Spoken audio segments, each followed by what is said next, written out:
जेवता जेवता दारात कावळा आलाय. जेवायला बसला, भात वरण तूप काय असेल त्याला लावलेलं कचून खालाय आणि दारात कावळा बसला. आता हाताचं सगळे बोट चोकल्यावर कावळ्याला हट म्हणायला पाहिजे ना. ते म्हणलं नको भाऊ, एखादा कण उडून गेला त्यानं खाल्ला तो. हाताचा कण उडू उष्ट्या हाते नुसतं नुटोई कागा, म्हणजे उष्ट्या हातानं कावळ्याला सुद्धा उठीत नाहीत असे काही कावळे आहेत.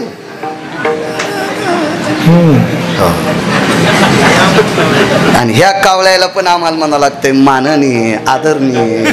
नरकाला जाशील तू कीर्तनकार, नरकात पडशील नरकात. विठाला विठाला हे तोंड नाही कोणाला चोंबळीत, गरजच नाही पडली. मी स्वामीजीला सांगितलं मग सगळं झालं. आता माईकवर एक शब्द सांगितला असता पण परिसरातले लोक म्हणते हे जरा मस्ताड आहे आता, त्याच्यामुळे नको विठाला विठाला विठाला विठाला. एक जण म्हणला मारुतीरायाच्या दरबारात लक्ष्मी सरस्वती कुठून आणली. मागच्या काळातला एक संदर्भ इंद्रजिताचा पहा. इंद्रजिताने 6 याग केले, त्याच्यापैकी एक याग केला सरस्वती याग. स्वामीजी सरस्वती याग केला. सरस्वती याग केल्याच्या नंतर इतकी सरस्वती प्रसन्न झाली भाऊ, तर युद्ध प्रसंगाच्या वेळेला या सरस्वतीच्या कृपेने इंद्राला अग्नीतून रथ येणार होता. कृपा सरस्वतीची अर्जुन बुवा, सरस्वतीची कृपा. अग्नीतून रथ, अग्नीतून. पण एक सांगू, त्या अग्नीवर मात केली मारुतीरायानं आणि रथ मोडून टाकला. म्हणजे सरस्वती सुद्धा हवालदिर. मारुतीरायाच्या पायापुढं सरस्वती सुद्धा हवालदिर. आता राहिला लक्ष्मीचा प्रसंग. महाराज हरपलेली लक्ष्मी, सीता कोणाचा अवतार? लक्ष्मीचा. हरवलेली लक्ष्मी मालकाला भेटून द्यायचं काम कोणी केलं? पंढरनाथ बुवा या मालकानं. म्हणजे लक्ष्मी आणि सरस्वती जिथं कायम आहेत आणि या दोघींच्या बळावर कायमस्वरूपी अन्नपूर्णेचं इथं सूत्र आहे. अशा एका पवित्र अधिष्ठानावर स्वामीजी तुमचं आधिपत्य आहे, तुमचं स्वामित्व आहे. तुम्ही तिथले सर्व आहात. हे कोटी जन्माचं तुमचं सुद्धा पुण्य आहे. तुम्ही पुढे आहात म्हणून वर्णन करतोय अशातला विषय नाही. औपचारिकता म्हणून भाऊ कोणालाही बोलावं लागतो, तो भाग वेगळा. पण मनातून बोलतोय हे मात्र क्वचित. तर तुमच्या क्षेत्रात किती लोक आहात, काय सगळ्या गोष्टी आहेत. मला एक म्हणायचंय, एखाद्यानं अख्खं जीवन जरी साधनेत घातलं तरी भाकरीसाठी हात पसरावं लागतंय. मांडी घालून बसल्याच्या नंतर लक्ष्मीचा ढिगल पडतो, असे क्वचित लोक असतात. आणि ते ईश्वराचा अंश असतात, ते विभूती असतात. आणि ती एक माझ्या अल्पशा छोट्याशा गिरगावकराच्या बारीकशा मतानुसार, माझं काय एवढं काही बुद्धिवाद नाही, माझा एवढी अक्कलसुद्धा नाही की तुमचे बुद्धीचं टोक मोजायचं. पण भगवंतानं दिलेल्या आशीर्वादानुसार सांगतोय की तुम्ही एक आगळी वेगळी विरळी व्यक्ती आहात आणि हे पवित्र अधिष्ठान सांभाळायचा योग तुमच्या जीवनात आहे. आणि तुमच्यासारख्यांच्या पुढे कुठेतरी 4-2 शब्दाची नामस्मरणाची सेवा करण्याचा योग आम्हाला येतोय. हे आमचंही कुठेतरी परम भाग्य. विठाला विठाला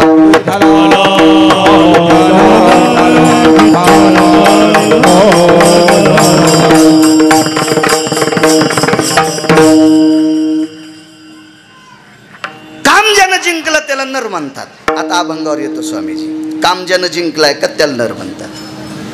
इथं बसलेल्या सगळ्यांना सांगतोय, स्वामीजी सारखे कपडे घातल्यावरच काम जिंकत आहे तू, हे डोक्यातलं काढून टाका. हे तर आगळे वेगळे आहेत, हे पहिल्या वर्गात आहेत. आपण सुद्धा काम जिंकू शकतो.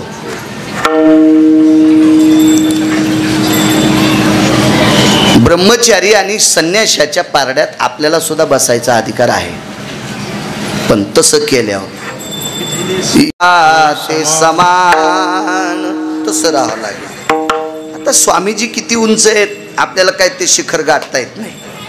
पण आमच्यातली लोक सुद्धा तुमच्या बाजूला बसू शकतात. इतका अधिकार जर जोपासला तर मग तो नराची यादीत येऊ शकतो. श्री गुरु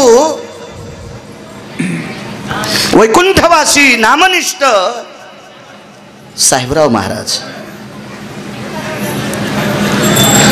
शिष्यत्व स्वीकारलं. गुरुवर्य ज्ञानसूर्य रंगनाथ गुरुजींचं नाव श्री गुरु साहेबराव महाराज वैकुंठवासी आहेत. ज्ञानोबारायच्या नंतर ज्ञानोबाराय कोण? तर श्री गुरु रंगनाथ गुरुजी परभणीकर. ज्यांनी ज्यांनी गुरुजीचं दर्शन घेतलं त्यांनी छाती ठोकून सांगायचं, मी माऊली महावैष्णव ज्ञानोबारायांच्या पाया पडलो. छाती ठोकून सांगा, छाती ठोकून. ज्ञानेश्वरस्तु भगवान अवतीर्ण ये श्री रंगनाथ गुरुराज नमोस्तुते. काय आगळं वेगळं टोक. ठीक आहे, हे तुम्ही आम्ही नमस्कार करू नवल नाही भाऊ. ज्या शास्त्रीचा कंठ शेकण्यासाठी सरस्वती येत होती, सरस्वती राजराजेश्वर शास्त्री, राजराजेश्वर शास्त्री गुरुजींच्या चरणावर लोटांगण घालत होते. गुरुजी सापडत नव्हते आणि एके दिवशी 2:30-3 वाजता गुरुजी बहिर्दिशेला निघाले, म्हणजे लघुशंके करता निघाले. आणि ते शास्त्री त्यांचं पूजापाठ करून कुठंतरी परगावी होते. ते आले, सांगितलं आपल्याकडं कसला प्रकाश आहे? तर घरच्यांनी सांगितलं काय नाही, 1-2 दिवे शिल्लक राहिले. अरे ज्योतिर्मय वस्ती तो प्रकाश. हा जो प्रकाश आहे तो ज्योतीचा प्रकाश नाही, हा ज्ञानाचा, सिद्धतेचा, सात्विकतेचा, आचरणाचा प्रकाश आपल्याकडे पडलाय. असं कोण मुक्कामाला आहे? त्या बैठकीत एक व्यक्ती झोपलेली म्हणले. पाहिलं दुरून तर नुकतेच उठले होते. त्यावेळेला गुरुजींना चांगल्या प्रतीचं चालता येत होतं आणि गुरुजी चालत चालत चालत चालत बहिर्दिशेला बाथरूम दिशेकडे निघाले. आणि त्यावेळेला राजराजेश्वर शास्त्रीने गुरुजीचा तेजाचा पुरुषार्थ पाहिला आणि राजराजेश्वर शास्त्री लघुशंकेला जाताना लोटांगण घालतात. ते गुरुजी आपल्या जिल्ह्यात. पण कधी काय होतं माहितीये का, ज्याच्या गावाला गंगा त्याच्या गुडघ्याला सांगा. इतके अधिकारी महात्मे आपल्या जिल्ह्यात स्वामीजी जन्माला येऊन बी ह्या शेळ्यासारखं वागत आहेत.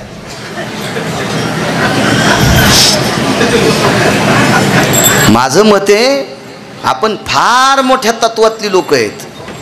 ज्ञानोबाराय तुकोबारायचं सूत्र ज्या जिल्ह्यात हालतं त्या जिल्ह्यातल्या माणसांनी हिवराचा अभ्यासरामाचा पाला नाही खाला पाहिजे, है का नाही? चांगलं खाल पाहिजे. विठाला विठाला.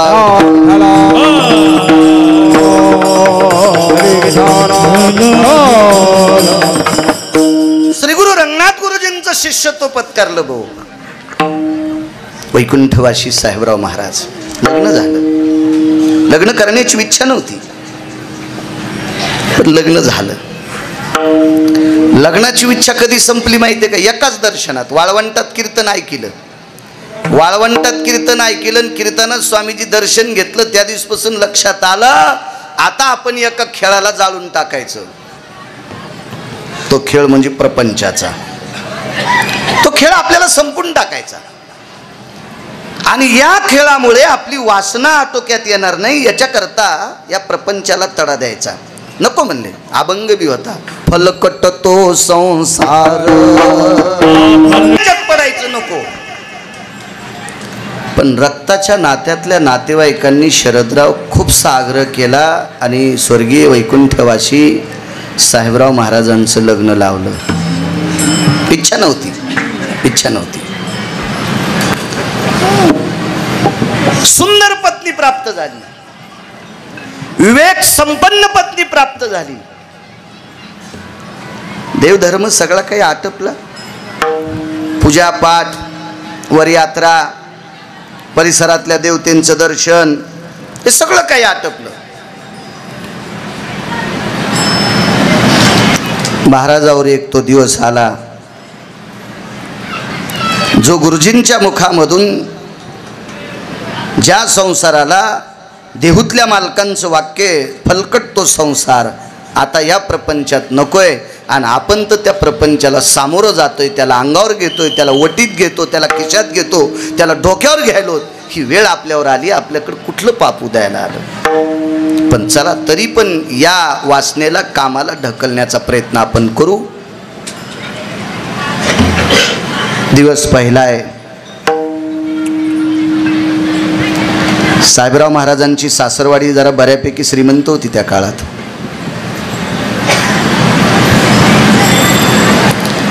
माझ्या लहानपणी शक्यतो लग्नात पलंग येत होते लोखंडाचे, पट्याचे. 40 वर्षापूर्वी लोखंडाचे पलंग. ते हो बी म्हणणार नाहीत, नाही बी म्हणणार नाहीत. काहीच नाही, ते मान बी हलवायचे नाही, मोठी माणसं. खोट आहे का? मी तुम्हाला म्हणितच नसं, बाकीच्या विचारतोय. पण होते का नाही बाकीच्या सांगा बरं, होते का नाही ते लोखंडी पलंग?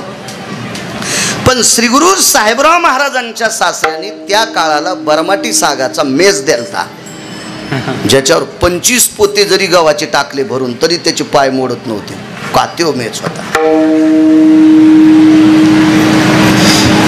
बापानं दिलेल्या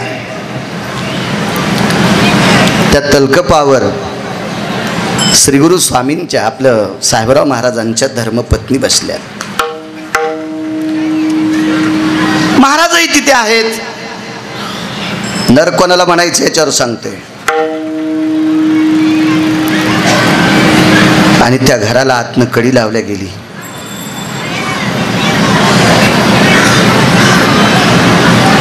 एवढ्या मोठ्या सन्मानानं लग्न झालं. पलंगावरचे खाली मांडी घालून बसले आणि पत्नीला एकच शब्द वापरला,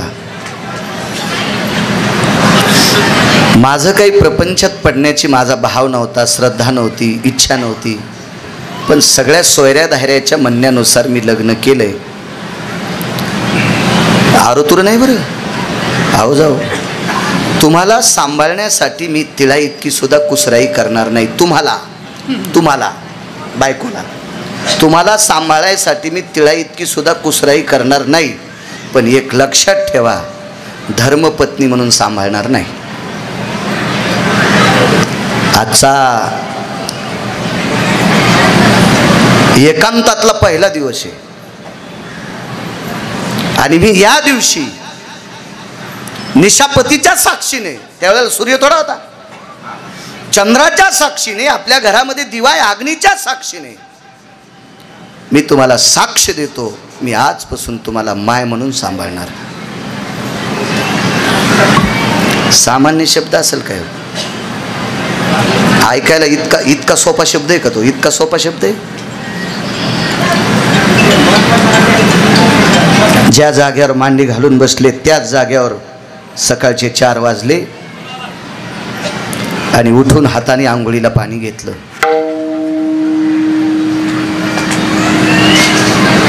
महाराज आईनं पाहिलं, साहेबराव जी, आतापर्यंत मी टाकीत होते पाणी,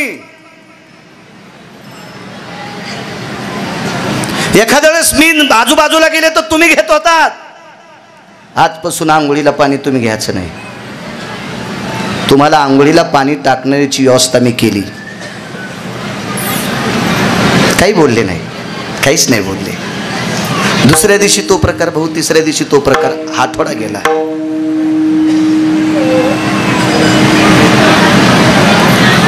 साहेबराव मी टाकू का पाणी? आई मी फार नशीबवान आहे, मी आतापर्यंत आईला आरोतुर बोलायची बरं, तू टाकलेल्या पाण्यानं आंघोळ केली, पण मला विश्वाच्या मालकानं गुरुवरे रंगनाथ गुरुजीच्या कृपेने दुसरी एक माय सापडली आणि पाणी टाकण्यासाठी ती माय सबळ आहे. म्हणजे ही आई वयस्कर झालेली होती आणि बायकोला माय म्हणले, ती शक्तिशाली आहे. माझ्या त्या आई त्यांच्या मनात येईल त्या दिवसपासून त्या पाणी टाकत्याल. नर कोणाला म्हणायचं. 12 वर्ष क्रिया चालत राहिली.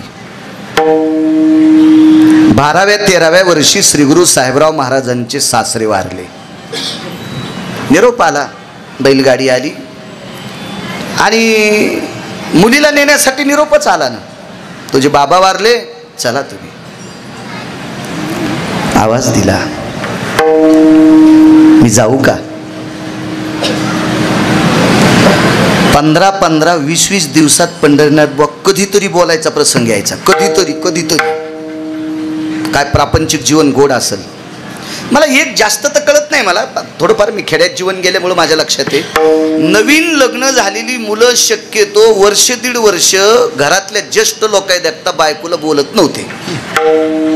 पाणी टाकायचं तर खुनानच, येत बी होत्या त्या खुना. हो, आता मोबाईलवर जास्त वरखंड्याच्या खुणा झाल्या आता, त्याच्यामुळे ह्या खुणाची राहिल्या. मला चांगलं कळतंय बरं का, आदर करतो याला, आदरयुक्त भीती म्हणायचं. भीती नाही, भीतीच्या पलीकडची भीती आदरयुक्त भीती होती. आदरयुक्त भीती असं वागायची. तर साहेबराव महाराजांचं जीवन तर कोणीकडचं विरळ जीवन होतं. मी जाऊ का? जा, तुमचे बाबा वारलेत, जा. या शब्द नाही वापरला बरं शरदराव. जा. वडिलांच्या अंत्यविधी करता आईसाहेब गेल्या. पाहिलं वडिलाला, डोळे नाही रडले, मन रडलं. बाबा गेलात, काय पुण्य आहे तुमचं पाठीमागं, किती मोठा पुरुषार्थ आहे तुमचा माझ्या पाठीमागं. मी प्रसूतीच्या कळा न देताना मला मुलगा झालाय. बापाच्या प्रेतापुढे डोकं ठेवलं आणि आवाज दिला, बाबा मी प्रसूतीच्या कळा न देता मला मुलगा झालाय. हे तुमच्या बापाचं आणि आईचं पुण्य माझ्या पाठीमागं. कळन मुलगा कोण. पेटवलं वडिलाला. मशानातली माणसं घरी आले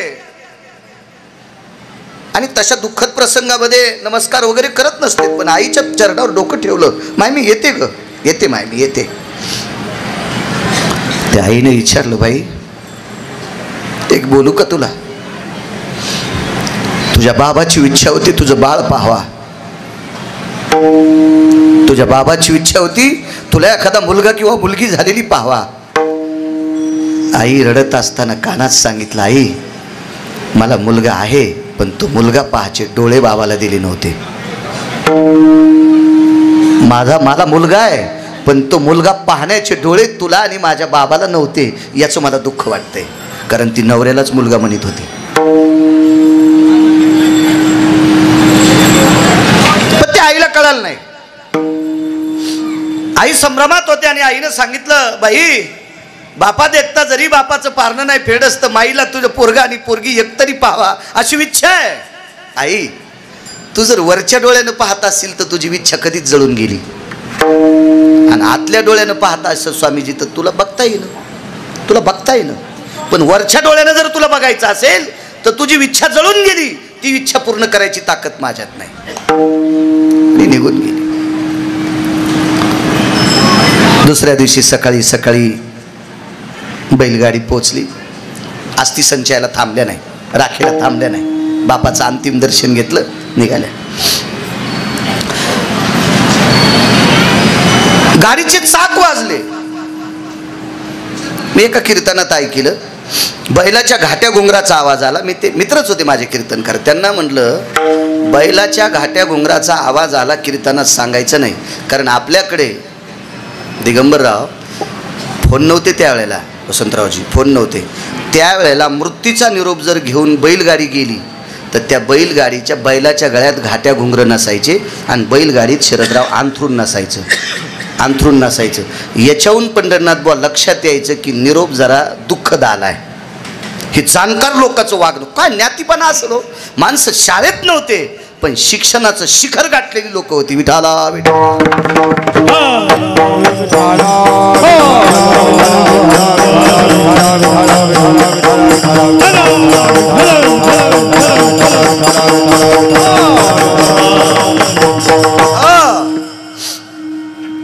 बैलगाडीच्या ते काही एखाद्या दगडावरून चाक आदळ असं खटकन वाजलं.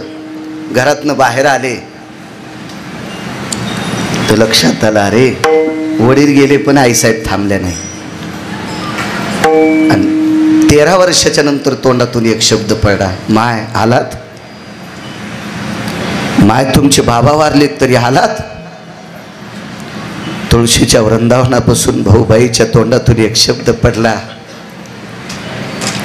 माय लेकराला उपाशी ठेवून बापापाशी कौरक बसन. माय लेकराला उपाशी ठेवून बापापाशी कौरक बसन. त्यावेळेला देवघरात जाऊन साहेबराव महाराज रडत होते, देवा काय काय संबंध घडवलास रे, काय जीवन घडवलंस, काय अधिकार घडवलास. दृष्टांत संपला. महाराज नवऱ्यानी पत्नीला माय म्हणावं आणि जीवनभर मरेपर्यंत त्या बाईनं नवऱ्याला मुलगा म्हणावा, मुलगा म्हणावा. तर एके दिवशी साहेबराव महाराजांनी स्वामीजी एक प्रश्न केला, माग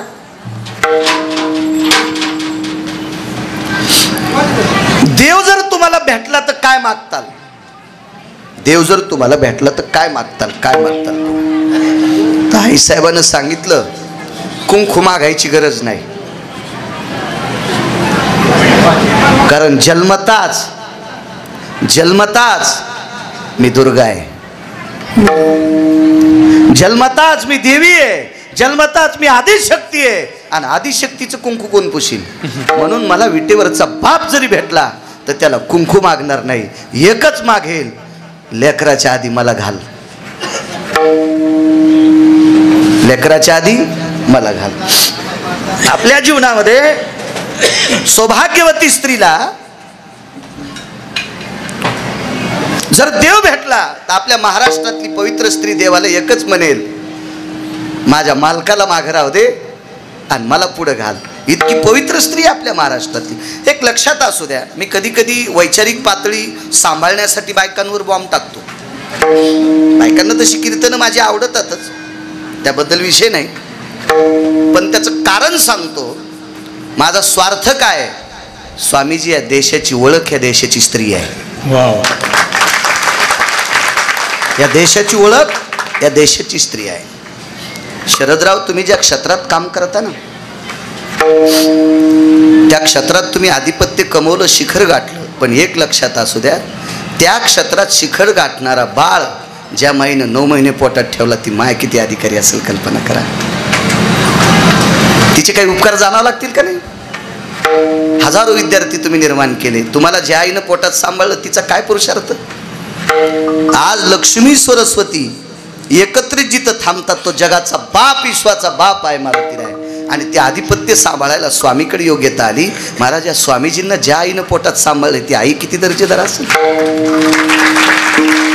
काय नाविन्य असेल त्या आईचं.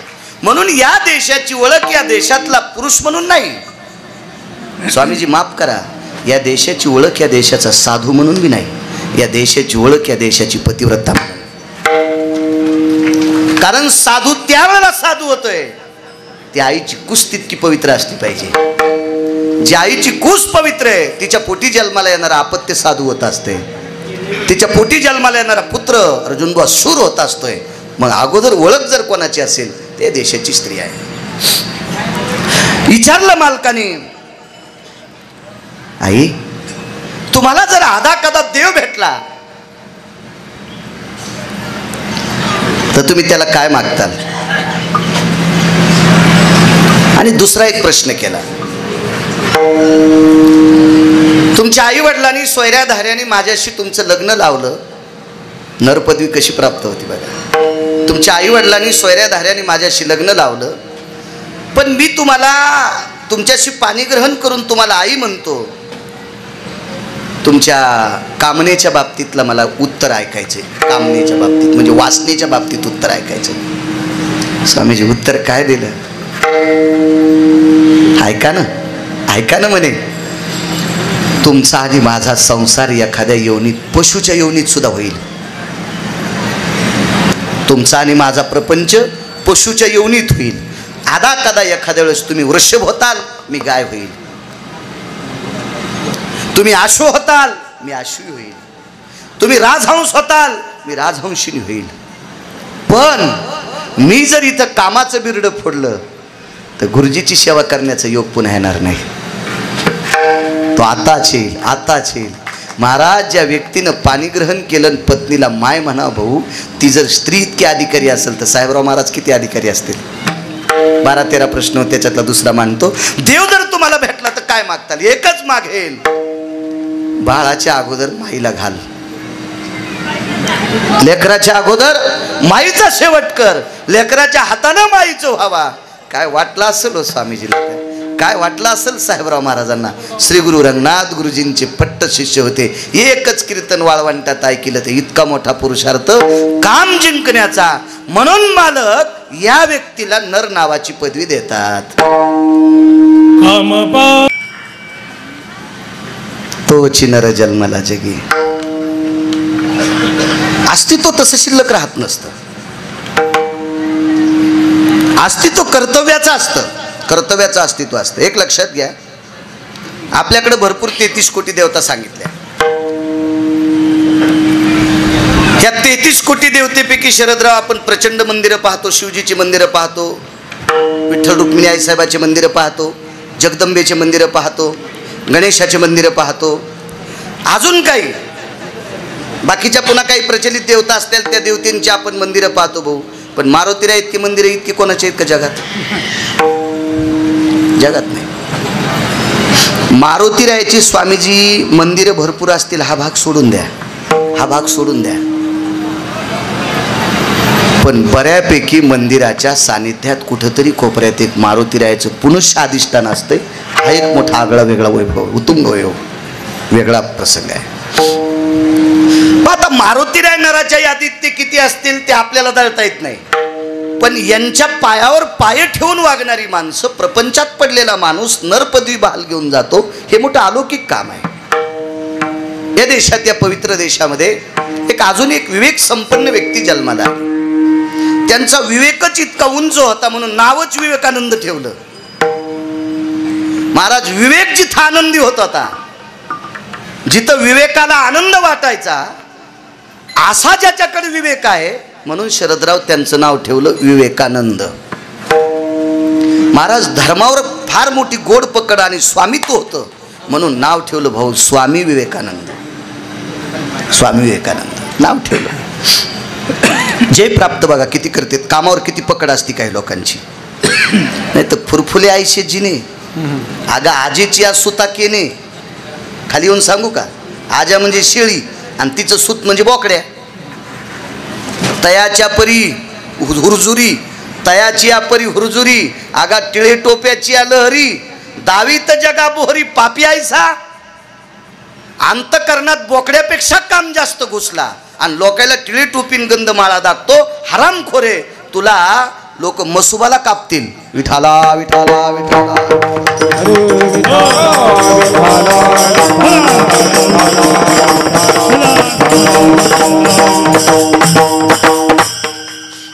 काम जिंकणं सर्वात मोठं कठीण आहे. काम लय कठीण. मागे एकदा मी बोललो होतो, काम जिंकल्या क्रोधत्त येतच नाही. कामाची नाही ते पण काम महाशत्रू आहे. कामा इतका शत्रू जगात मोठा कोणताच नाही. कामानं पंढरपुरातल्या मालकाला स्वामीजी बेजार तरी धेनूची पाठी धावणे मूर्ख जैसा. थोडस खाली, फार खाली येत नाही. पिळीली या वळूचे जिने. वळू म्हणजे बैल. पोळ्याच्या दिवशी कोण्या बैलाची पूजा असते, गोऱ्याची का बैलाची? बैलाची. आणि गोऱ्यात आणि बैलातला फरक काय? जयाचा काम चेंदिला आवळून या निराळा केला, तै कृषी कर्मासी पाहिला वृषभतो नैवम गिरगाव कर लिखितम. हे मी तुडत लिहिलंय. जोपर्यंत गोऱ्याचा काम आकळल्या जात नाही तोपर्यंत ते शेतीत काम नीट करत नाही. दिगंबरराव म्हणून ज्याचा काम आटोक्यात त्याला जरी नाही आला पूजा करण्याच्या लायकीचा होतो. हो, म्हणून असा बैल होण्यासाठी गोऱ्यानं हिशोबात राहिलं पाहिजे. असा बैल होण्यासाठी गोऱ्यानं जरा हिशोबात राहिलं पाहिजे. हो, तरी पण त्याचा काम आवडतो का? पिळीली आवळूचे जिने.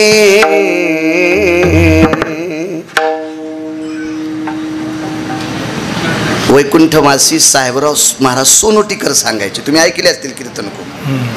वैकुंठवासी साहेबराव महाराज सोनोटीकर आणि माथारबुवा खणेपूरकर. हा, इस्तूच इस्तूच इस्तूच. आता चोंबाळे लोक शरदरावला आनंद वाटावा म्हणून त्याच्यासाठी कीर्तन करायचं. कीर्तनकाराला नरकाला जावं लागल. कीर्तनकाराने आपल्या भाषेवरचं प्रभुत्व शरदराव कधीच माग याचं नाही. ठीक आहे, एखाद्या वेळेस 4-2 हजार पाकिटात कमी येतील. पाकिट द्यायचं का फुकून द्यायचंय का नेलेलं जाताना दवाखान्यात घालायचंय हे वरच्यान ठरिलंय. त्याच्यामुळे आमच्या लोकांना शिल्लक इचकायचं नाही. आप्पा विठाला विठाला विठाला.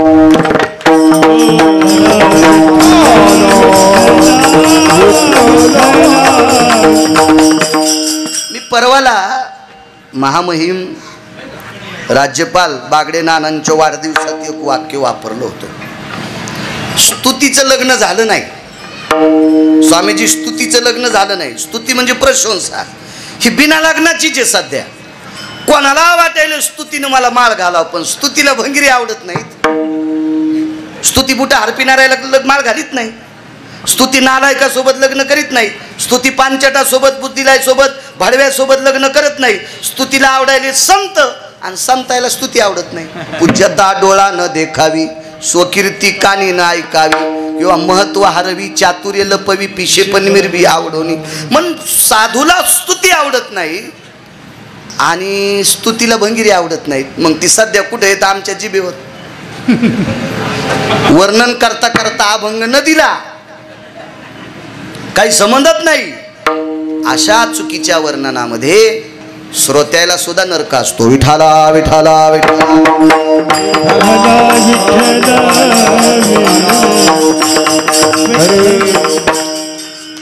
बैलाच्या बाबतीत तुम्हाला वर्णन केलंय, पिळीली आवळूचे जिने. तर कामाच्या बाबतीत या पृथ्वीवर पुराणातल्या 14 लोकांना काम तृप्त करण्याची लायकी नव्हती. त्याच्यापैकी एक दुर्योधन आहे. 13 जाऊ द्या, घरी गेल्यावर बघा सगळ्या गोळ्या एकट्या घेतल्यावर ॲक्शन येत असते. पुराणातले सांगतोय, पुराणातले 14, त्याच्यापैकी एक दुर्योधन. लग्न झालं भानुमती सोबत. काय अधिकारी स्त्री होती महाराज. महाराज भानुमतीला दुर्वास भेटावे.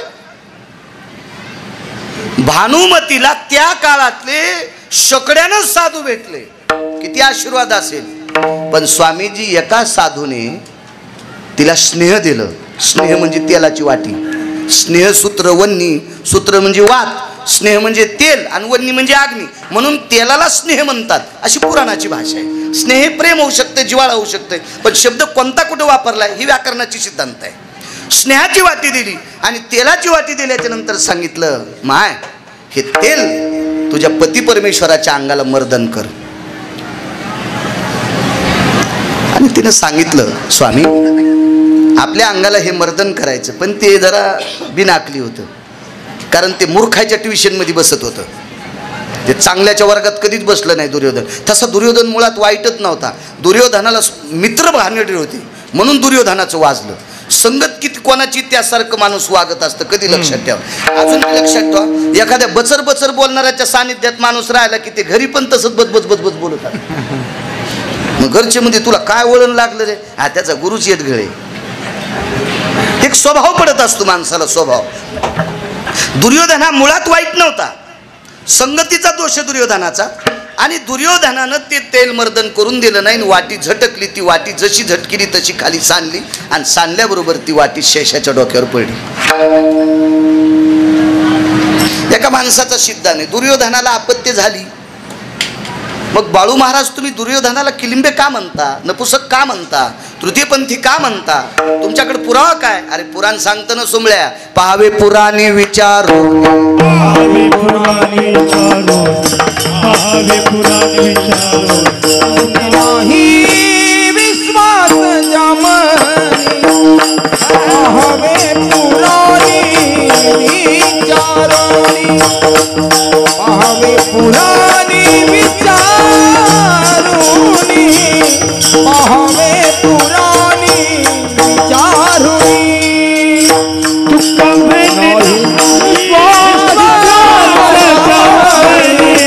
पाहावे पुराणी विचारो, पाहावे पुराणी विचारुनी, पाहावे पुराणी विचारुनी. आपल्या संप्रदायाचा विश्वास पुराणावर आहे. पण पुराण सांगतंय तो क्लिंबे आहे. याचा दुसरा एक पुरावा सांगू तुम्हाला. या नालायक दुर्योधनाने एके दिवशी द्रौपदीला हसण्याचा प्रयत्न केला. निशी माझी कवनाशी रतली, सांगे वो द्रुपद बाळी, निशी माझी कवनाशी रतली, सांगे वो द्रुपद बाळी. पती होते 5. दुःख वाटायचो. एक दिवस जगाच्या मालकाला सांगितलं, दादा मला असा त्रास आहे. त्यानं तसं म्हणलं, निशी माझी कवनाशी रतली, सांगे वो द्रुपद बाळी. असं म्हटल्यानंतर तू एकच म्हणायचं, शेष पाताळी उनी आला, तो कवनाचे गेही घाला, सांगे ओ धृतराष्ट्र कुमरा मज लागी. शेष पातळातून येतो तो कोणाकडे जातो त्या दिवसपासून दुर्योधनाची बोलतीच बंद. असे पुन्हा 4 पुरावेत पण पुरे झालं ना. हो, जास्त पुरलं की पुन्हा खालून वर येत नसते. त्याच्यामुळं त्यांना धान्यावर मुचकी माती पाहिजे बरं का, नाही तर भांडरून जात असतं. असे शहाणीबाई सरकी लावताना जिनं काठ हल्लावली का रे घाट्याच्या, बरोबर आहे बाप्पा, पाऊस जास्त जरी आला तर गाळ खाली जातून सरकी मस्त निघती. आणि मग अशीच वैतागलेली खाली टाकायली, खापलीन सरकी असत ना दिगंबर.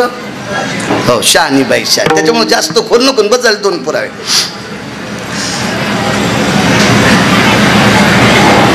हरामखोर राजानं सांगितलं, येतो विवेकानंदाकडे. विवेकानंदाकडे येणार आहे, येतो लांबून एसटी आणतो चांगल्या रस्त्याने. स्वामीजी डिझेल घरचं नाही ना, आपल्याला काय ताण आहे. गांधार देशाचा राजा हलकट होता, त्याचं नाव आहे शकुनी. शकुनीला त्याचा बदला घ्यायचा होता. खरं तर शकुनीला पांडवाला मारायचंच नव्हतं, त्याला सख्य भाषे मारायचे होते, कारण या दुर्योधनाने त्याचे 4 मारले होते. आणि म्हणून शकुनीनं दुर्योधनाला सांगितलं, आता केस धरून ओढी ताणली तरी पांडवायला काही वाटेना. वस्त्रहरण करत असताना कोण हिच्या पाठीमागे लागलाय, हिला कोण मदत करतोय ते काय मला कळलं. पण आता एक पर्याय, तू केस धरून ओढी ताणायची, स्वतःच्या मांडीवर बसवायची. असा शब्द सांगत असताना धर्म ऐकायलेत, भीम ऐकायलेत, नकुल ऐकायलेत, सहदेव ऐकायलेत, अर्जुन ऐकायलेत. पण द्रौपदीनं हा शब्द ज्या वेळेला पुढच्या व्यक्तीच्या त्या शकुनीच्या तोंडातून ऐकला, तिला असं दुःख वाटलं, मी दिराच्या मांडीवर कशी बसू, चंद्रसूर्य तोपर्यंत मला किंमत राहील का. पण अर्जुनानं खुणवलं, यथा अर्थहीनो शिजायते हा. कारण पुरुषार्थाचा अर्थ त्याला कधीच देवानं दिला नाही, पुरुषार्थाचा अर्थ त्याला कधीच दिला नाही. त्या अर्थी ती एखाद्या परस्त्रीला मांडीवर बसवायचा भाव त्याच्या अंतकरणात नाही. तू काही ताण घेऊ नकोस. तरी पण नालायक, पिळिली आवळूचे जिने.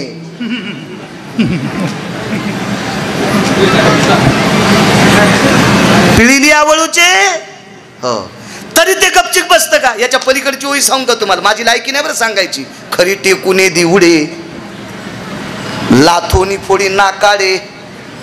आळंदीतल्या मालकाची वय बरं का, माझी नाही, माफ करा, माझं वय नाही ती सांगायची. सगळे केस पिकल्यावर अजून बी लय वया सांगन, पण तोपर्यंत वाचू द्यावा देवानं. विठाला विठाला विठाला.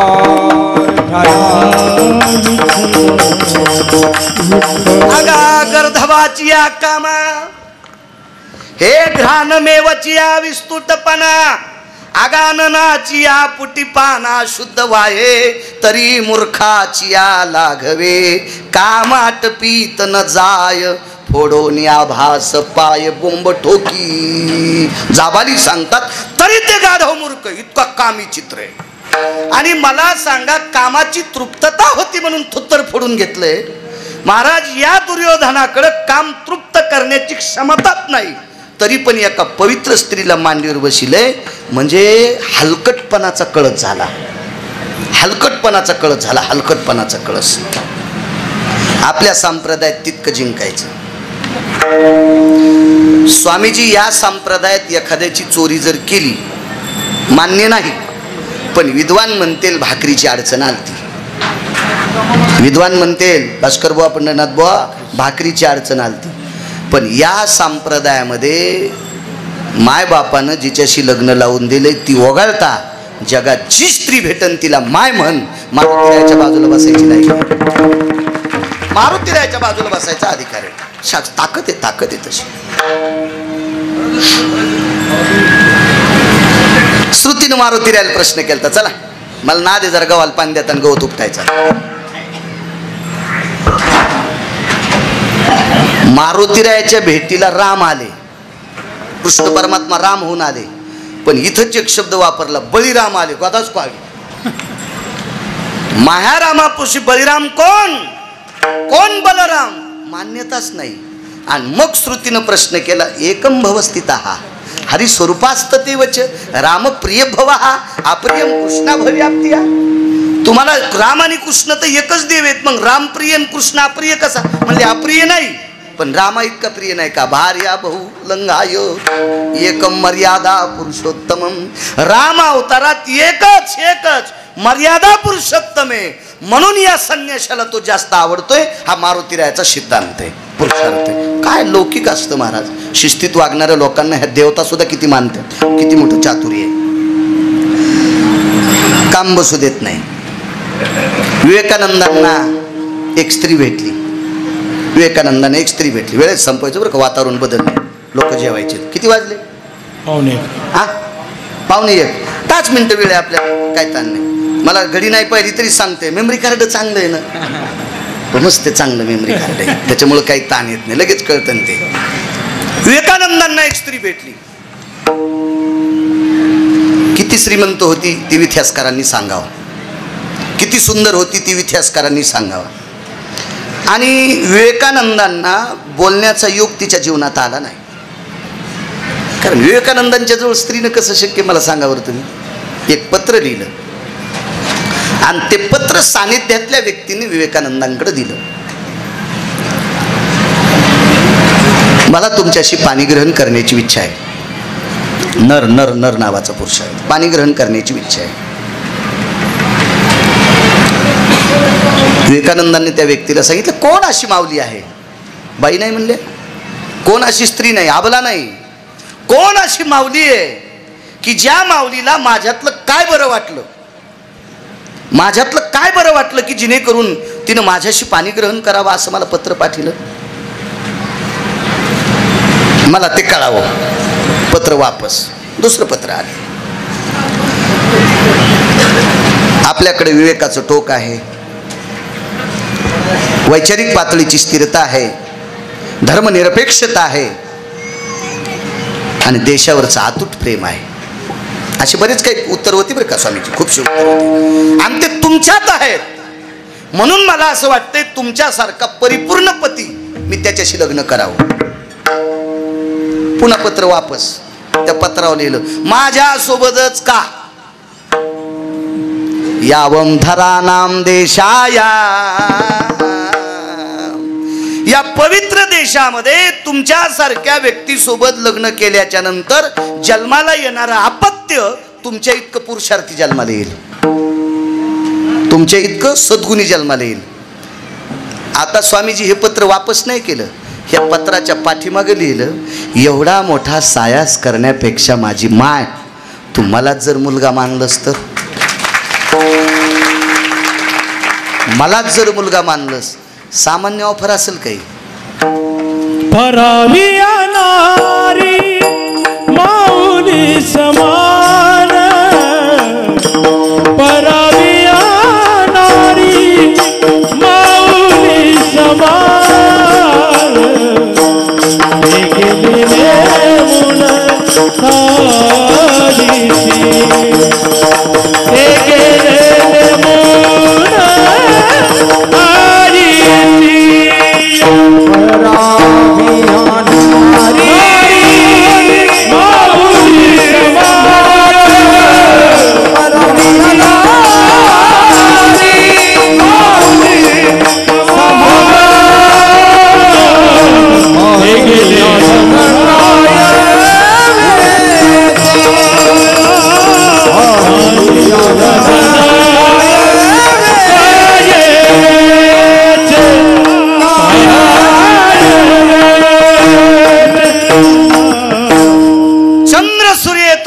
ते नाव जिवंत. काम क्रोध नाही अंगी तोची नर जन्मला. का पाया पडतोय तुमच्या? याचा मुद्दा 5 मिनिटात ऐकून पूर्ण येईल. भाऊ पक्वादवाजीता आला काम जर नाही जिंकलं तर लायकी आहे का? नाही. वाद चांगलं गाता आलं काम नाही जिंकलं तर लायकी आहे का? एखादी क्लिप जर व्हायरल झाली, कीर्तन चांगलं करता आलं काम नाही जिंकत आलात, पाय पडायची लायकी. तुमच्या गोळ्या संपल्यात, तुमच्या गोळ्या संपल्यात. मला एक जण म्हणलाय महाराज येत, मी म्हणलं तू पाया पड, डोसक्याव घे, त्याचे बुट धुई, नाही तर त्याच्या बुटाचीच भाजी करून काय, पण मी नाही त्याच्या पाया पडत. ते लय मोठे आहेत, मी म्हणलं केवढा मोठा असू दे तरी पठ्ठ्या त्या व्यक्तीच्या पाया पडणार ज्याला एकही अभंग पाठ नसू द्या, ज्याचं आचरण शुद्ध आहे त्याच्या पाया पडणार. अभ्यासू खूप लोक आहेत, अभ्यासाचा काय विषय नसतो. महाराज संभाजीनगरला युम पठाण नावाची एक मुस्लिम व्यक्ती होऊन गेली आहे, प्रचंड ज्ञानेश्वरीचा अभ्यास आहे, जातीने मुसलमान माणूस यशवंतराव, तरी पण प्रचंड. एपीजे अब्दुल कलामांना गीता पाठ होती, काही नाही. हा पवित्र इतका धर्म गोड आहे की या धर्माचं अनुकरण करणारी जगात खूपशी लोक आहेत. याच्या पलीकडे सांगायचं का तुम्हाला, इथे आपल्या परभणी जिल्ह्यातला एक फकीर त्यानं मृत्यूपत्र लिहिलं, फार जुना काळ आहे. आपल्या परभणी जिल्ह्यातल्या एका फकीराने, फकीर म्हणण्यापेक्षा तो मुस्लिम धर्माचा गुरु आहे, त्याने एक मृत्यूपत्र लिहिलं आणि त्यानं सांगितलं भाऊ माझी समाधी या रस्त्यात करा, या रस्त्यात करा. तर तात्विक लोकांनी विचारलं आपण मुसलमान आहात, तुमचं कब्रस्तानमध्ये तुमची समाधी असावं, तुमचं ते कबर वगैरे असावी, ह्या रस्त्यात का? या रस्त्यानं श्री गुरु ठाकूरबुवाची दिंडी जाती.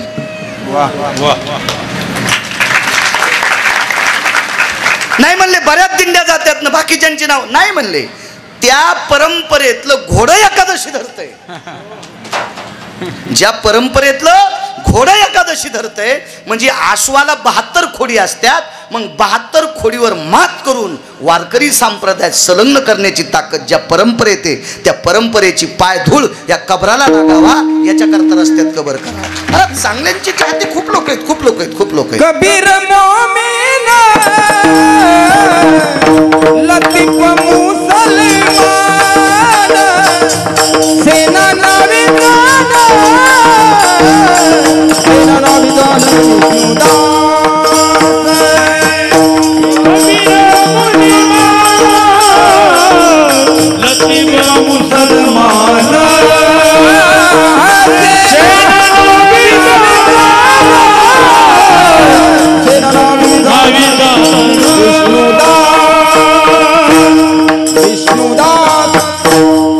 म्हणून पाणी पिना छान के गुरु करना पछान के. आचरणशील लोकांच्या पायावर शरदराव तुमच्यासारख्या विद्वान लोकांनी, सुशिक्षित लोकांनी डोकं ठेवलं पाहिजे. कोणाच्याही पायावर डोकं ठेवायचं नाही. आचरणशील लोक असले पाहिजे, त्यांच्यातला तो भाव, ती सादृश्यता, ती धर्मनिरपेक्षता, ती अध्यात्मातली गोडशी अस्मिता, वैचारिक पातळीची स्थिरता माझ्या छोट्याशा मेमरी कार्डानं तपासून मला त्यांचे पाय बरेचसे वाटते. त्याच्याकरता स्वामीजी तुमच्या चरणावर नतमस्तक होतोय. महाराज मोठा झाला म्हणजे लय गोड असतो नाही. विमान नेण्यासाठी आलं एका महाराजाला, विमान विमान शरदराव एटापराचं विमान नाही बरं, याच्यात तर कुत्रे बसायलेत. हो ना दिगंबरराव, कुत्रे बसायलेत, कुत्रे यशवंतराव. मागच्या 4 वर्षापूर्वी आमचा मित्र मलेशियाला गेला आणि येताना कुत्र घेऊन आला. ते का पायी आला का एसटीत आला, मलेशियाला गेला आणि ते 1,18,000 कुत्र्याचं पिलू आणलं त्यानं. 1,18,000 कुत्र्याचं पिलू मलेशियाहून आणलं. मग तिकीट कोणी काढलं भाऊ त्याचं? 2 पायाच्या कुत्र्यानं 4 पायाच्या कुत्र्याचं तिकीट काढलं. म्हणजे विमानात बाप्पा माणसं बसतात काय ना, बोलले कुत्रे बसलेत ना, काय विषय त्याला? कुत्रे बसतात, कुत्रे बसतात. अहो भाजीपाला चाललाय विदेशात, काय त्याला काय प्रश्नच नाही त्याचा काय विषय. मागे आता एक नवीन जी अशी भुटकी गोमाता निघली ना, एक बारीकशी गाय, एका माणसानं 26 लाखाला गाय आणली, 26 लाखाला विमानात. ती आपली घरातली घरातच हॉलमध्येच, हो, त्याच्या आथरुणाच्या बाजूला तिचं आथरून, त्याच्यावर बसणार हे होणार. म्हणजे काय या देशातले गायीच्या बाबतीत तर मी आदर करीन, त्याबद्दल विषय नाही, काय विषय नाही, काय विषय नाही. माग एक म्हणला म्या कुक्कुट पालन टाकलंय, तर आपल्याकडच्या कोंबड्यांना तितका भाव नाही. कीर्तनात सांगूनही पण सांगतोय, म्हणजे काही काही लोकांना गर्व आहे, मी विमानात बसतो, सोंबळ्या जरा गपचिप बस. तर त्यानं सांगितलं तिथल्या 18 कोंबडे आणलेत, विमानात आणलेत, विमानात. आणि कोंबडं मान्य करतेत का? तुका म्हणे झाली कोंबड्याची परी आणि पुढे चिवकरी लाभ नाही. वैकुंठवासी धर्मभास्कर वक्ते बाबा कोंबड्याला निषेध म्हणायचे, फक्त एकच कोंबडं धड होतं, ते वेशेच्या जवळचं, तिचं नाव होतं महानंदा. ते मात्र विमानात गेलं, कुक्कुट मरकटाचं चरित्र वाच, ते एकच कोंबडं, बाकी सगळे कोंबडे दलिंदर. आणि पुन्हा कोंबड्याला दूषितपणा कोण आणला? ज्याच्या गाडीला 222 दिवे होते का, 222 मंत्रीपद एकट्याकडेच होते, ते इंद्र. आणि त्या इंद्रानं 2 देवाला कोंबडं केलं आणि एका न्यायशास्त्रीच्या दारात ते कोंबडं ओलांडलं, बोंबललं.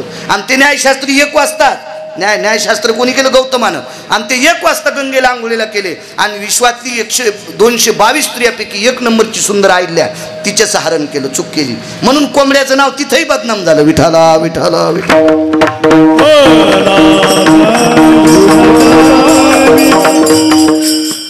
बाकीचे कोंबडे म्हणले, अरे आपलं शरीर त्या देवाला दिलं कशाला? ते कोंबडे दूषित झाले. पण संप्रदायात किती बी हरामखोरपणा करू दे बरं, संप्रदाय गडूळ होत नसतो.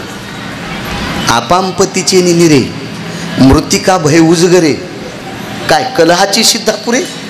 आपांपती म्हणजे समुद्र, मृतिका म्हणजे माती. समुद्रामध्ये शरदराव 500 हायवा जरी माती टाकली तर समुद्र गडूळ होईल का? नाही. मग त्याच्या 1000 पटीनं वारकरी संप्रदाय मोठा आहे. 4-2 भंगिऱ्यानं जरी चूक केली तरी संप्रदाय खराब होत नसतो. 4-2 नालायकामुळे बाकीच्या चांगल्यांना नाव ठोत जाऊ नका, हेही तुम्हाला विनंती करतोय. विठाला विठाला.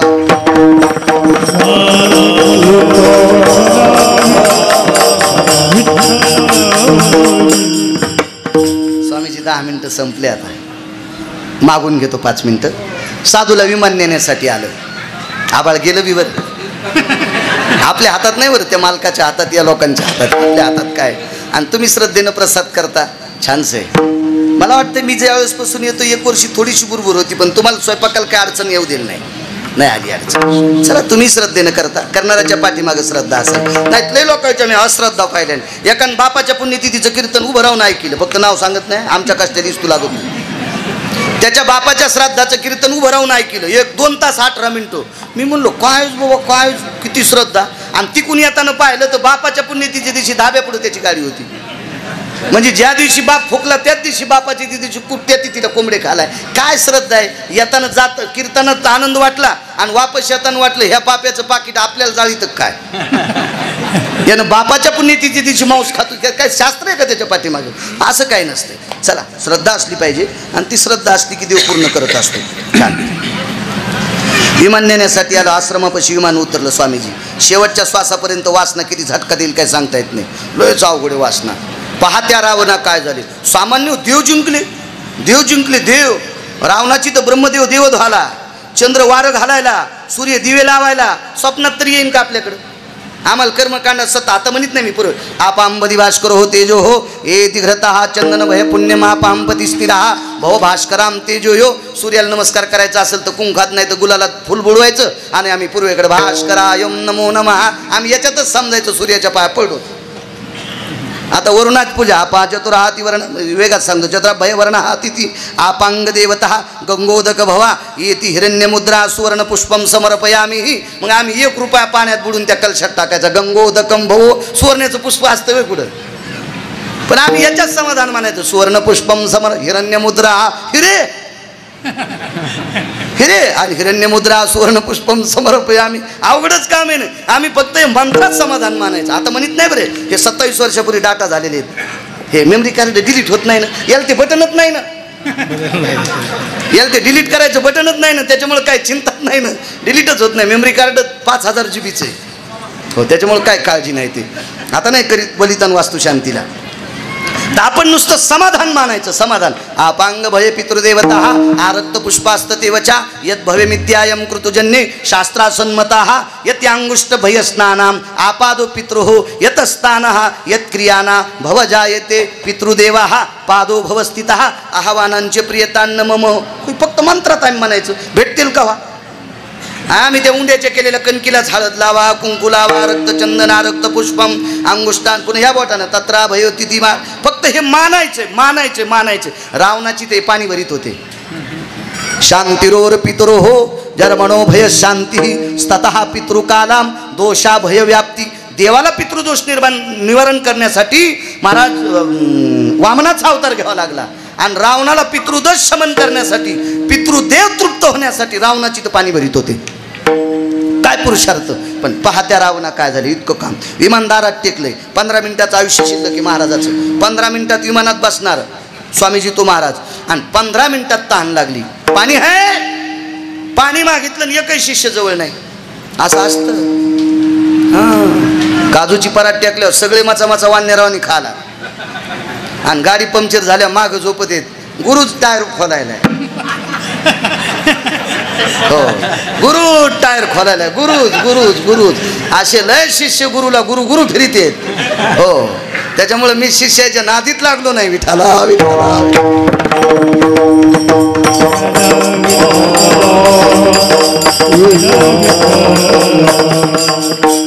शिष्याची कळा. आता काय काय जवळ येऊन विचारायचं होय कायच उपरनं खासे राहू दे तुला राहू दे असं असतं.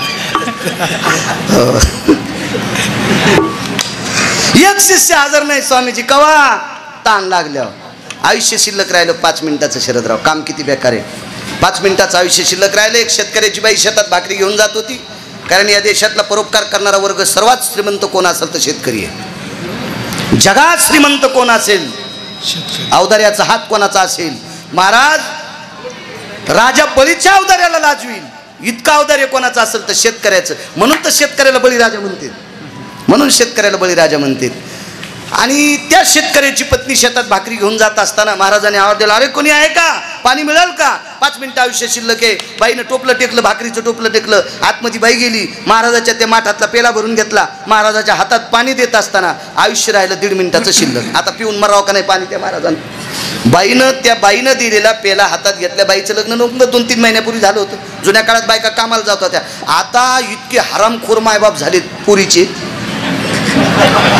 या भडव्याला मसुबाला कापाव हरामखोरायला. माझी मुलगी शेतात जाणार नाही.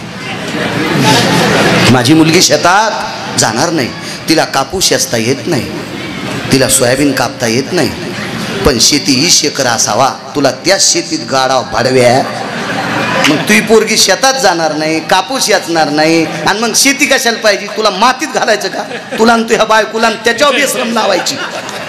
त्याच्यावर बेश्रम लावायची. ती बेश्रम चांगली वाड्यावर पाला काढायचा आणि तू ह्या पुरीला हाणायचं.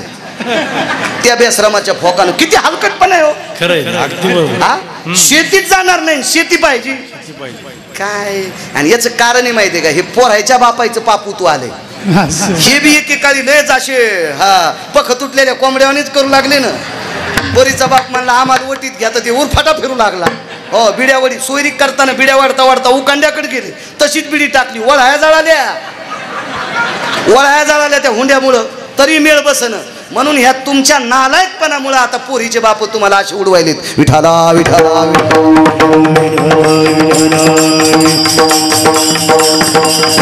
पूर्वीच्या काळ मला चांगलं कळतंय हो. 500 एकरवाल्याची बाई जरी खुरपीत नसेल तर बायाच्या मागे जात होती. 500 एकरवाल्याची बाई बायकाच्या मागे जात होती. शरदराव कोणती नोकरी असल्या 500 एकर जमीन घेता येईल. असतील पैसे. तुम्हाला चौकट नाही का शासनाची. तुम्हाला मर्यादा नाहीत का. आहे का नाहीत मर्यादा. मला तर हे भीक मागायला. तुम्ही तर कायद्याच्या चौकटीतली माणसं आहेत. तुम्हाला मर्यादा आहे का नाही. आणि मला सांगा मुळात ज्याच्याकडे 500 एकर जमीन आहे त्याच्या बापाची मर्यादा रोखायची कोणाची ताकद आहे. मुळात 500 एकर वडिलोपार्जित आहे का कोणाची हिंमत. पण त्या बायका मी शेतात बायकांसोबत पाहिल्या. पण हे काय झालंय फुरफुरी फुरफुरी फुरफुरी फुकट कळण शेंडी वळवळ मोकार टेकन चौघीत लुगडं एक. आमच्या इथल्या बायका शेतात जातच नाहीत. नाशिकला जाऊन गोटू उचलतात. इथं शेतात जात इथं गोटू उचलतात का. काय नाटकं झाले हो सगळे. का मी इतके गाव पाहिले का माझ्या गोळ्या संपल्या शरदराव का काय मला काही कळत नाही का काय नाही. इतकं अवघडपणा झाला. अहो या मराठवाड्या लोकांनी शेतीला पांडुरंग समजा. हो शेतीला ज्ञानोबा आहे तुकोबा आहे समजा. शेतीला भगवान शिवशंकर समजा. एक महाराज म्हणले गिरगाव करू तुम्ही काही बोलतात. मी म्हणलं उचल्या इकडे. त्या महाराजांना म्हणलं उचल्या शेतीला पांडुरंग का म्हणायचं. शेतीला शंकर का म्हणायचं. शेतीला ज्ञानोबा आहे तुकोबा आहे का म्हणायचं. शेतीला मारुतीराय का म्हणायचं. आप्पा शेतीतल्या मालामुळं माळ जिती राहती. भाऊ शेतीतल्या मालामुळं माळ जिवंत राहती. आणि ज्याची माळ जिवंत आहे त्याचा सनातन जिवंत आहे. आणि सनातन जिवंत ठेवायची ताकद फक्त शेतकऱ्याच्या रक्तात आहे. त्याच्या रक्ताचा घाम मातीत पडतो आणि तवा गहू ज्वारी तयार होत असती. म्हणून वारकरी संप्रदाय जिवंत ठेवायचं ताकद शेतीत आहे. म्हणून आदर करा शेतकऱ्याचा. चला 1.5 मिनिटं आयुष्य शिल्लक राहिले. स्वामीजी महाराजाच्या हातात पाण्याचा पेला दिला. पिऊन मरावं का नाही. आता विमाने दारात शरदराव विमाने. पण राहिलेल्या 30 सेकंदात महाराजाची वासना नखापासून शेंडी लोक उतू आली आणि वय वर्ष 100 आणि 100 वर्षाचा महाराज म्हणला ही तरुणपणात भेटली असती तर लग्न केलं असतं, तरुणपणात भेटली असती तर लग्न केलं असतं. वासनेचा संग होय अंतकाळी आणि तरी तपोबळी जन्म घरी, इतकी वासना बिकटे आणि ही जन सांभाळी ते नरे विठोबा रखुमाई.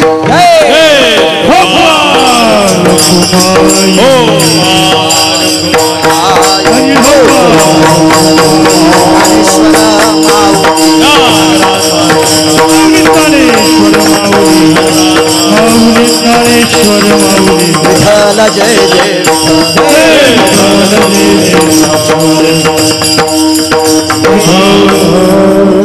मोठ्या श्रद्धेने, मोठ्या अट्टाहासाने, मोठ्या असीम प्रयत्नाने दरवर्षी नित्य ठरल्याप्रमाणे आदरणीय सौभाग्यवती वर्षाताई शरदराव तथा शरदराव वसंतराव पवार, एक सात्विक सदाचारी कुटुंब. आदरणीय दिगंबररावला जावाई प्राप्त झाले, वसंतराव तुम्हालाही सुनबाई वर्षाताई प्राप्त झाल्या. असं सात्विक कुटुंब तुमचं. धर्मनिरपेक्षता तुमच्याकडे आहे, संपत्ती असून सुद्धा धर्मासाठी सांगता, यामुळे तुम्हाला कोटी कोटी धन्यवाद. नाही तर पैसे चुकीच्या मार्गाने खर्चिणारे लोक पाहिले. गोव्याला एका माणसानं पुरीच्या वाढदिवसाला 19 लाख रुपये खर्चिले. गोव्यात गोव्यात गोव्यात तिथं तीर्थ कमी दारूच जास्त असते. मला चांगला अनुभव आहे ना, तिथून आल्यावर मी गाडी उलथलती. हो, मी गोव्यात 5 कीर्तन केले आणि मला पाप कोणतं लागलं माहिती आहे का? मी समुद्र पाहायला जायला नव्हतं पाहिजे दिगंबरराव, पण मला तिथल्या यजमानानं सांगितलं बीच पाहायला जा. आता मला काय बीच कळत आहे 7वी शिकणाऱ्याला? मला वाटलं असं तिथं काही मजा, तर तिथं गेल्यावर वेगळीच मजा होती. कपडे कमी दारूच्या बाटल्या. मला तितकंच पाप लागलं स्वामीजी. आणि 3 तारखेला मी इथं उतरलो, बसलो तिथून 4ला सकाळी उतरलो आणि 4 फेब्रुवारी 2019ला लातूरच्या अलीकडे गाडी संन्याशाच्या आश्रमावर जाताना पालती झाली. पण देव म्हणला काय त्याची इच्छा नव्हती ते उघडं नागडं पाहायची. हो, पण ते गोव्यात कीर्तनाला गेला, यमाला सांगितलं वापस कर बाळ्याला. टीव्हीवर क्लिप आलती बरं, पट्टी आलती टीव्हीवर, बाळ्या गेला म्हणून. आणि 4.5 तासाच्या नंतर पुन्हा बाळ्या वापस, कारण आपण पाप केलंच नव्हतं. हो, आणि जर 19 लाख रुपये तिथं जर वाढदिवसाला गोव्यासाठी खर्चित असेल पोरीच्या, मी वर्णन कसं करीन त्यांचं? चुकीच्या गोष्टी आहेत. एखादा मलेशियात जाऊन वाढदिवस का साजरा करीत असेल, आपण त्याला काय चोमळायचं? जी माणसं आपल्या संस्कृतीसाठी सांगतात ती माणसं श्रेष्ठ असतात. आणि ते तुमच्याकडे कौतुक शरदराव दिलं. तुम्हाला पुनश्च असंच बळ प्राप्त हो.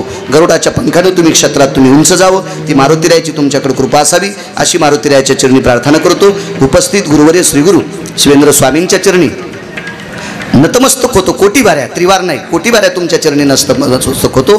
कारण तुमच्यासारखा साधू आमच्या परिसराला लाभला, आपलं महत् भाग्य आहे, आमचं पुण्य आहे. एक सात्विक सदाचारी पुण्यशील योगी बहु अवघड आहे संत भेटी. पंढरनाथ महाराज भाऊ, आपल्याला ती साधू भेटणं शक्य नाही, पण त्या साधूचं अनुकरण करणारे साधू जर आपल्याला सापडले असतील तर आपल्या बापदाद्याचं पुण्य आहे. आपण जिवंत असताना आम्हाला तुमचं दर्शन झाले, आम्ही परमभाग्य आहोत. गुरु स्वामीजी तुमच्या चरणी नतमस्तक होतो. आदरणीय भाऊंना धन्यवाद देतो. भास्कर बुवा असतील, आप्पा असतील, संबरकर असतील, पंढरनाथ बुवा असतील, जामकर असतील, विनिक मस्तक माझा पायावरी या वारेकरी संतांच्या सर्वांना साष्टांग दंडवत करतो. पवन, तुझी साऊंड सिस्टीम छान आहे, कारण तुझ्या साऊंड सिस्टीम, तुझं नावही पवन आहे, तुला पवनांची कृपा आहे, पवनांच्या पुत्रांची कृपा आहे. हो, इथं जोपर्यंत तुझं साऊंड सिस्टीम मधलं अस्तित्व आहे, साऊंड सिस्टीम मधलं सांगायला तू काय आमदार झाल्या म्हणी ना, जोपर्यंत तुझं साऊंड सिस्टीम मधलं अस्तित्व आहे तोपर्यंत या संस्थांसाठी तू जरा सांडज आहे, तू जरा सांडज आहे ही तुला. आणि दुसरी गोष्ट, माऊली महावैष्णव ज्ञानोबारायांचा कळस सोन्याचा झालाय. आता मी देहू संस्थानला सुद्धा बापसाहेबांना प्रार्थना करणार, देऊचा सुद्धा कळस सोन्याचा व्हावा. आणि आपल्या कळसाला किती उतरंडी करायच्या त्याच्यापेक्षा वरची उतरण सोन्याची व्हावा. वरची मग 3चा करा, 4चा करा, 5चा करा, पण वरची किलो, 1.5 किलो, 2.5 किलो, 5 किलोची. मी नुसता सांगणार नाही, मला फक्त फोन करा, मी बी त्याच्यात काय तोळे टाकायचे तर टाकीन. हो, आणि शरदराव तुमचं तर लय सोनं गवसलंय, तुम्ही 9-10 तोळे त्याच्यात टाका. हो, ह्या कळसाला आहे का नाही? कारण शेण माती घेऊन उठत असते पहिले माणसं म्हणत होते. परभणी जिल्ह्यापासून सुरुवात करावं मला वाटतं. नाही काय विषय त्याला, काय प्रश्नच नाही त्याला. आपल्यापासून सुरुवात इथून, कारण पेरणाऱ्याला सगळंच आलं पाहिजे ना. पेरणाऱ्याला सगळं चालतं पाहिजे. हे तोंड पेरायचंच आहे ना, मग कधी कधी हात असा बी झाला पाहिजे, नुसता असाच नाही. इथल्यासाठी मला फक्त तुम्ही आवाज द्या आणि वरची उतरण सोन्याची करावा. मारुतीरायाच्या कृपेनं तिन्ही उतरंडी 5 किलोच्या होत्याल, इतकी तरी मला अपेक्षा आहे. आणि दुसरी गोष्ट, बाळ्या जिवंत आहे तोपर्यंत सोन्याचा कळस पाहून मरावा. इथले सगळे हजर राहावा, म्हणजे तुम्हाला बी आयुष्य बरं. मी एकट्याचा स्वार्थ नाही भावा, सगळेच हजर राहावा आणि ते एकदा व्हावं आपलं. तेवढं स्वामीजी तुम्ही करा. सूचना देता का? 2 मिनिटात द्या. बोलिले करू वेडे देवा तुडे